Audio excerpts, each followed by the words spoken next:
Together, Harmodius and his older lover Aristogeiton are known in ancient Greek history as the Tyranicides, the tyrant slayers. Their assassination of Hipparchus in 514 BC is one of the most famous events in Athenian history, though the true motives were much more personal than the political legends later claimed. Here is the story of what happened. The background: the tyrants of Athens. At the time, Athens was ruled by a dictatorship, a tyranny, established by Pisistratus. When he died, his power passed to his two sons, Hippias and Hipparchus.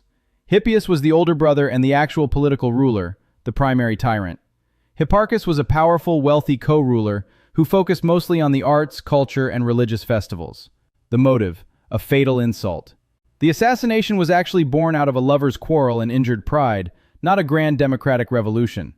Harmodius was a beautiful young Athenian man who was in a relationship with an older man, Aristogeiton. This kind of relationship was common and socially institutionalized in ancient Greece. Hipparchus fell in love with Harmodius and made advances toward him. Harmodius rejected him and told Aristogeiton, who became furious and fiercely protective. Humiliated by the rejection, Hipparchus decided to take revenge. He invited Harmodius's young sister to carry a ceremonial basket in the great Panathenaic procession, a high honor reserved only for unmarried virgin girls of good families. When she arrived, Hipparchus publicly turned her away, implying she was not a virgin and bringing deep shame upon her and Harmodius's family. The plot and the assassination, 514 BC.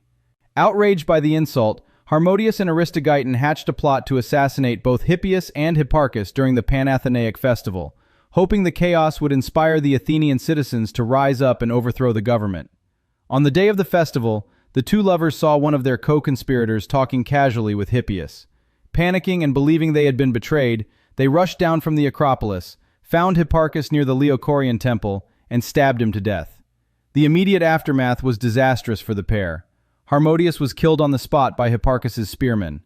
Aristogeiton was captured by the crowds and later tortured and executed by a grieving Hippias. The aftermath and myth.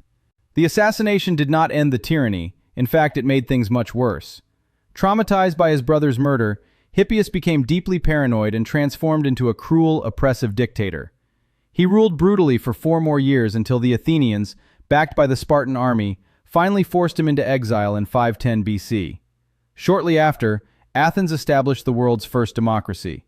The legacy of the Tyranicides.